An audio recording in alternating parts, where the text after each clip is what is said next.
you have spent your entire life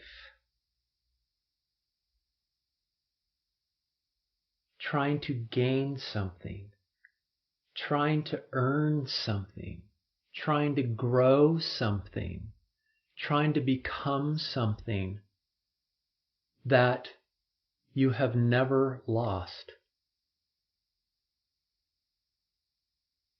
We've been conditioned our entire life to seek anything other than ourself to find happiness.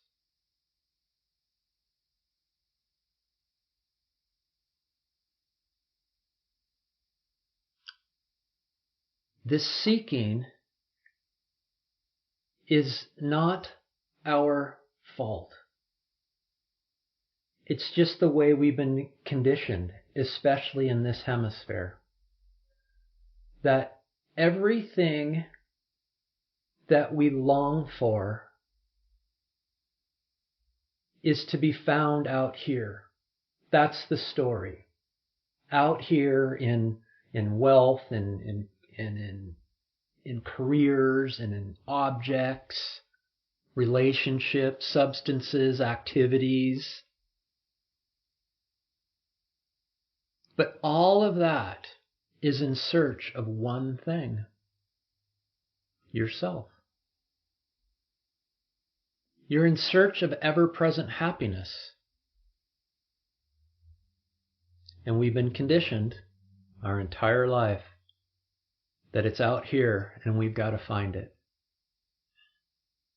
This message tonight is saying that everything that we've seeked for and are seeking for and searching for is ourself. And that we need absolutely nothing other than ourself to know ourself and be ever-presently happy. This message is so utterly simple that the mind writes it off as unattainable. It can't be this simple. It just cannot be this simple. The mind will say. Your ego will say.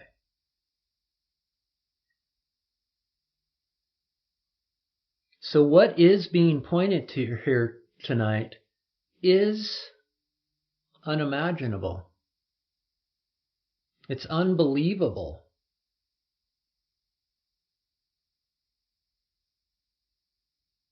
Unfathomable. Impossible.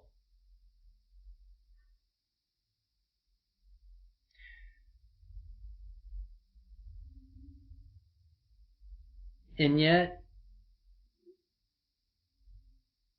what it is we're seeking is present here right at this very moment. Because you're never not yourself.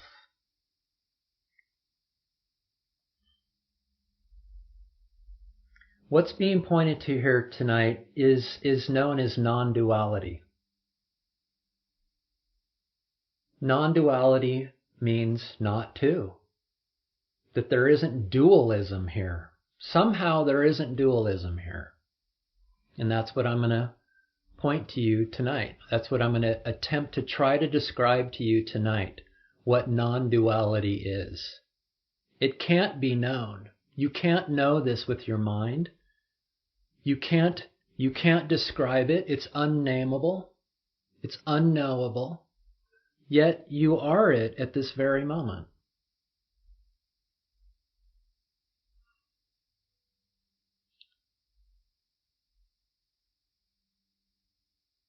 So what is being suggested is a new model or a different model of reality than what we have right now. The current model of reality goes something like this. 13.8 billion years ago, there was a massive physical event known as the Big Bang. Over the course of billions of years, that explosion solidified and cooled and became the cosmos that we know today. a few million years ago, the apes that had slithered out of the ooze went from 4 legs to stand up on 2, and in that process, a brain was developed, and as that brain was developing, consciousness started to arise out of that gave us our capacity to create society as we know it today. That is a dualistic, we can call that dualism. That's a dualistic approach because everything has opposites. There's right and wrong, there's full and empty, there's up and down, there's contrast, there is duality. Where it gets perplexing is that this modern day reality, we could also call this modern day reality a matter first. Matter happened, matter blew up, the universe, the cosmos is made of matter, and consciousness is secondary to it. It came into play billions of years later.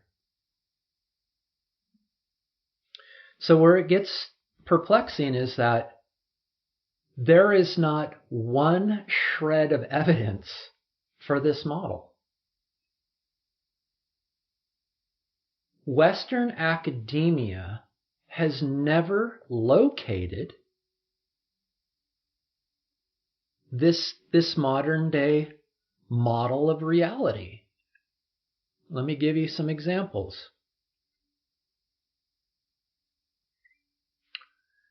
Quantum physicists have known for over 100 years that matter doesn't have its own standalone existence. That these tables and chairs and floors and people, they've never found it. They've never found this before. Every time they go looking for it, they always end up in dimensionless unknowing. So, for example, the wood floor. Wood is made of carbohydrates. Carbohydrates is made out of carbon, hydrogen, and oxygen. Carbon, hydrogen, and oxygen is made out of electrons, protons, and neutrons. Electrons, protons, and neutrons are made out of Higgs bosons.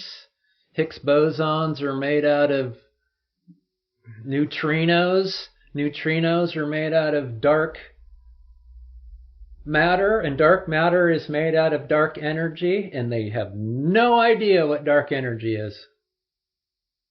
None. It's a fabric. They understand it mathematically. That is an interwoven one fabric of the cosmos that is non-local, like they call it, which means when you touch the cosmos over here, everywhere else in the cosmos simultaneously knows that that's happening. So there's no localization within the cosmos. It's all one.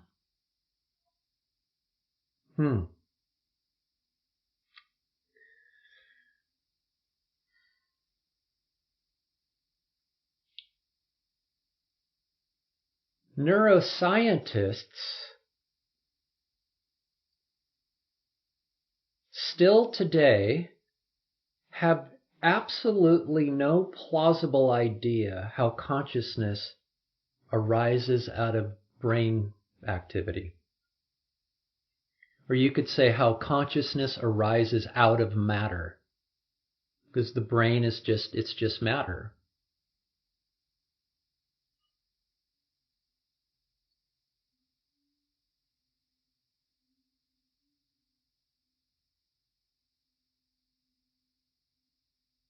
And yet, the entire Western world is based on that.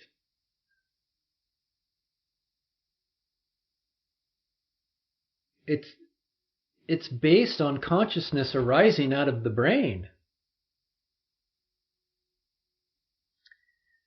The third perplexing piece of it all is that neuroscientists and psychologists have never found an ego. They've never found an individual or a person. Stated otherwise, they've never found your mind. Still today, they don't know if it's on the left-hand side or the right-hand side of the brain.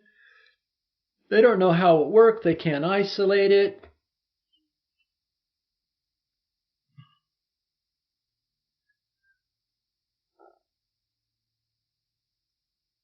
So, still today,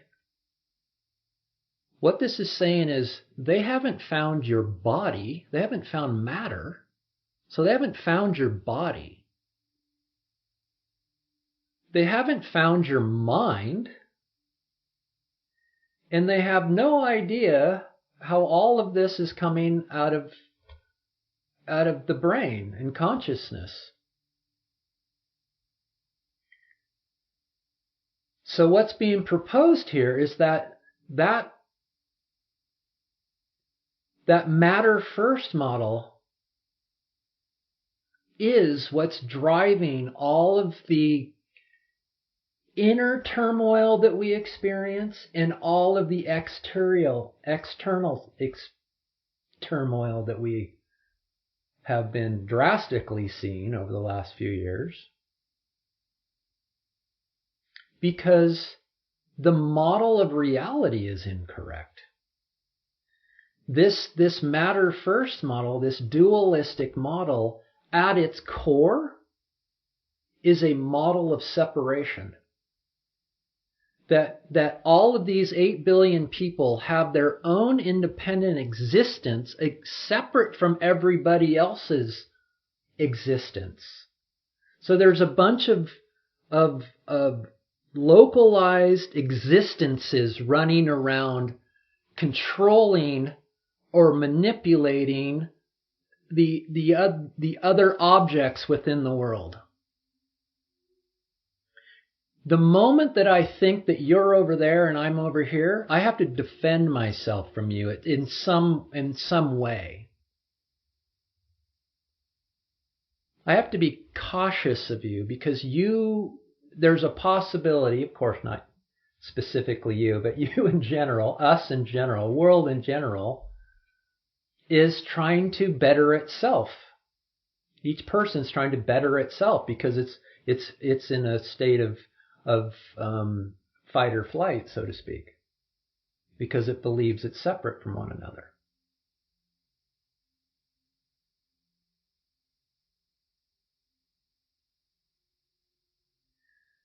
So you say, oh, okay, let's take academia's findings.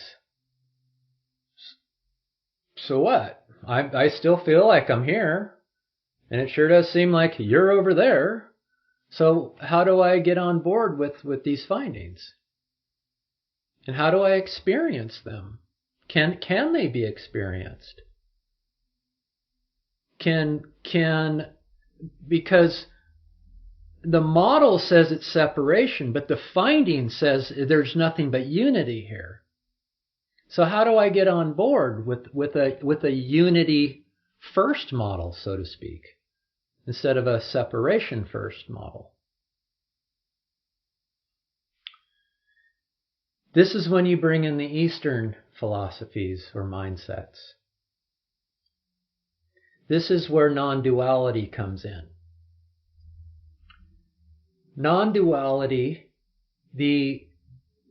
arises out of a body of knowledge out of India known as Advaita Vedanta. Advaita literally means not two, or said differently, one without a second.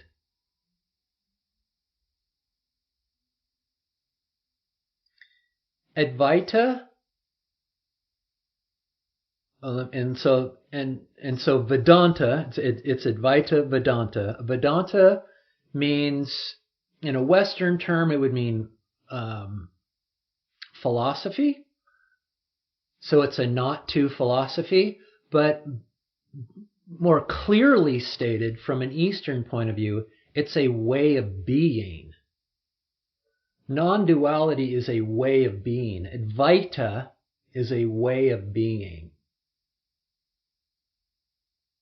So Advaita and non-duality are interchangeable, and I will use them interchangeably. So Advaita states that there's only one reality.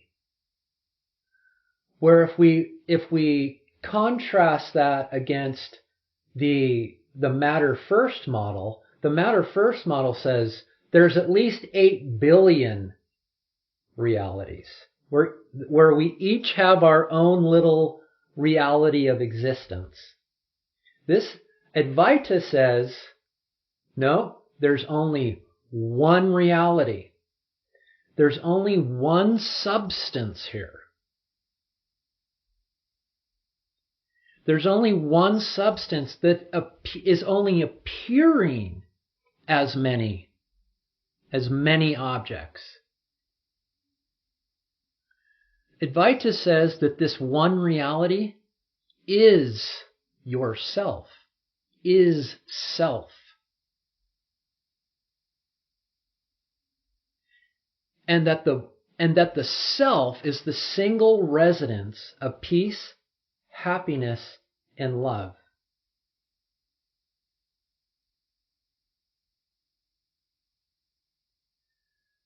So what Advaita is saying is that this one reality, they break it down into a 3-part system that is still only one. They say it's Sat, Chit, Ananda. That's Sanskrit for Sat is existence or being. Chit is consciousness, awareness, or knowing. And Ananda is bliss, or peace, happiness, love, joy, beauty, all of the wonderful qualities that we're all after. So Advaita states that the self is existence that knows itself as existence, and when you know yourself as this one knowing existence, the qualities that come out of it is bliss.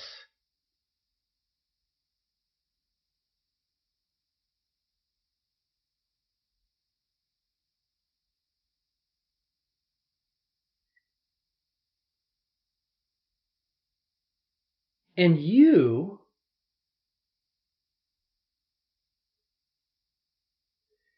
know this to be absolutely true right at this very moment. You exist, and you know you exist. If there's only one thing you know for absolute certain, is that you exist.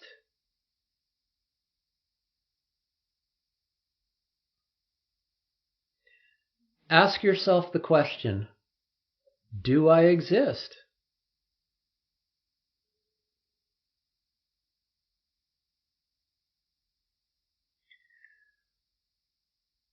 Notice that you paused for a moment. You went somewhere to retrieve this answer of yes.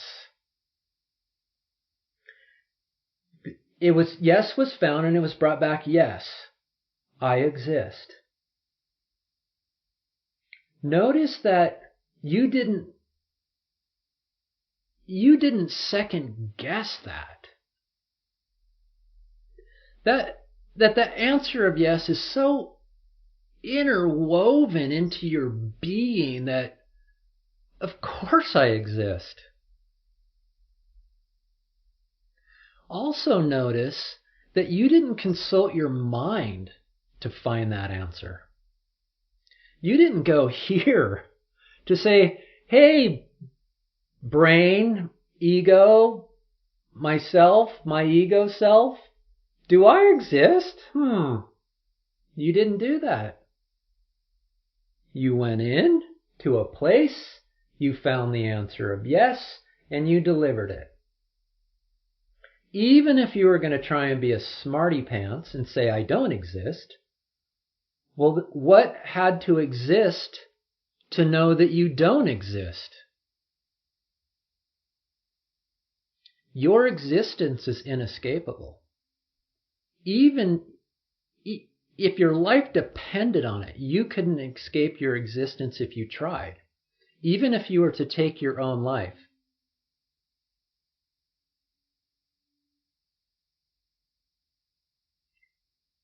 Which is strange because, in a sense, we take our own lives every night when we sleep. We let the ego go. We die. The ego dies every night when we sleep. That's why we love sleep, because this ego is such a burden.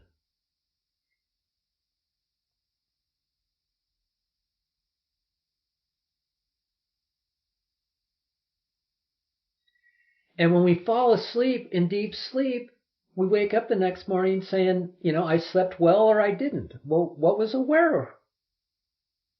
What was aware that you slept well? Ego wasn't there. You weren't there. What was there? Your knowing existence. It was dark. It's dark. I black out. And it seems like it's just a moment. I put my head down and 6 hours later or 8 hours later I wake up. What was aware that there was no time? What was aware that it was dark? You, yourself. So this place that you went to is yourself, is existence. It's knowing existence. You went into existence, you asked if it existed, and it knows that it exists, and you deliver the question or the answer of yes. That is yourself.